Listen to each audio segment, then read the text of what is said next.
Bonjour, je reviens aujourd'hui dans cette vidéo avec vous pour évoquer le cas des parents d'enfants français, c'est-à-dire des titres de séjour qui sont de droit, qui doivent être délivrés aux parents d'enfants français. Alors, normalement, c'est un sujet qui ne devrait même pas faire débat puisque c'est des titres de séjour de droit, c'est-à-dire ce n'est pas une demande, c'est un droit parce que la loi le dit.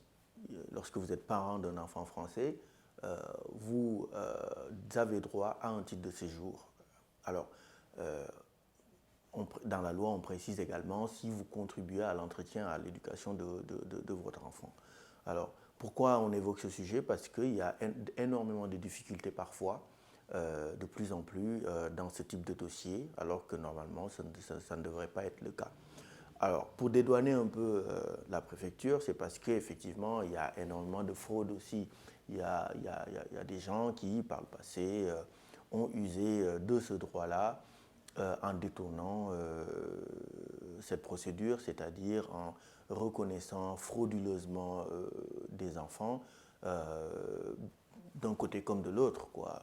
Donc, ça fait que la préfecture est devenue, les préfectures sont extrêmement prudentes par rapport à ce type de dossier, surtout lorsque les deux parents sont séparés. Et normalement, lorsque les deux parents sont en couple, même s'ils ne sont pas mariés, et qu'ils ont un enfant et qu'ils habitent ensemble, le débat ne se pose pas parce qu'on présume que l'étranger en question contribue de fait à l'entretien, à l'éducation de l'enfant, puisqu'il habite avec son enfant, avec la mère de l'enfant. Mais lorsqu'il y a séparation, là, il y a un souci. Alors, d'abord, pour le dépôt du dossier, si l'étranger est séparé avec la mère de l'enfant, il faut savoir qu'on va vous demander des preuves d'entretien et d'éducation de l'enfant. Donc, ce qui pose parfois problème parce que lorsqu'un étranger n'a pas de titre de séjour, parfois il n'a pas de travail, ou bien il travaille parfois au noir, c'est un peu compliqué. Et donc, pour avoir un compte bancaire, faire des virements ou bien avoir des traces de l'entretien, etc., d'autant plus qu'il y a beaucoup de parents qui se contentent d'aller acheter des choses directement et les donner à l'enfant, ou bien à parfois contribuer, mais en remettant de l'espèce à la mère de l'enfant, etc., la préfecture peut refuser de délivrer la carte parce qu'elle juge que vous n'entretenez pas votre enfant. Donc, c'est pour ça qu'il faut mettre en place des virements ou bien des mandats Western Union, etc., pour pouvoir avoir des traces de l'entretien de l'enfant. Alors, au-delà de ça, on va vous demander parfois des preuves d'entretien, c'est-à-dire est-ce que vous allez chez le médecin avec l'enfant, est-ce que vous prenez part, entre guillemets, à la vie de cet enfant-là. Et parfois, si vous n'arrivez pas à trouver les documents qu'il faut, ça peut être un peu compliqué. Et pour les dossiers qui parfois sont bloqués au niveau de la préfecture, parce qu'on a des clients qui viennent nous voir parce qu'ils ont déposé leur dossier, mais soit le dossier est toujours en cours de traitement depuis longtemps, ou bien ils ont des récépissés, mais on ne leur délivre jamais la carte.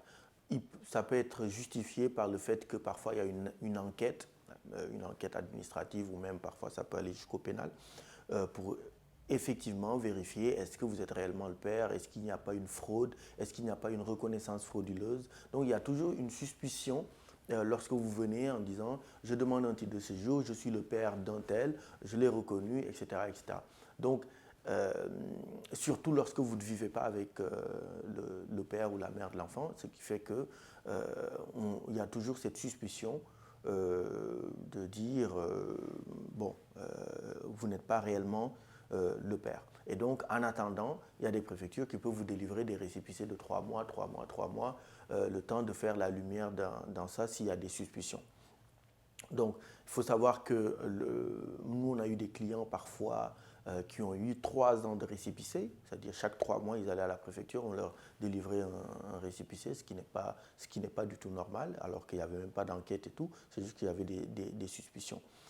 Très important aussi, dans le dossier, on va vous demander effectivement l'acte de naissance, mais aussi la pièce d'identité de l'enfant. Donc quand il y a des conflits parfois entre le père et la mère de l'enfant, bon, vous pouvez ne pas détenir tous les documents qu'il faut pour pouvoir déposer votre dossier au niveau de la préfecture. Mais des recours sont toujours possibles, notamment en référé pour les dossiers qui stagnent à la préfecture, ou bien des recours lorsque la demande est rejetée parce qu'on estime qu'il n'y a pas assez de preuves d'entretien et d'éducation. Donc faut rapidement se rapprocher des professionnels dans ce secteur-là, des avocats en droit des étrangers qui peuvent vous aider avant même de déposer votre dossier.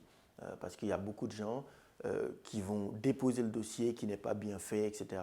Et c'est lorsqu'ils ont un rejet qu'ils viennent voir les avocats, etc. Non, vaut mieux, avant de faire quoi que ce soit, toujours aller prendre conseil auprès des avocats ou même des associations avant de pouvoir bien monter votre dossier et le déposer.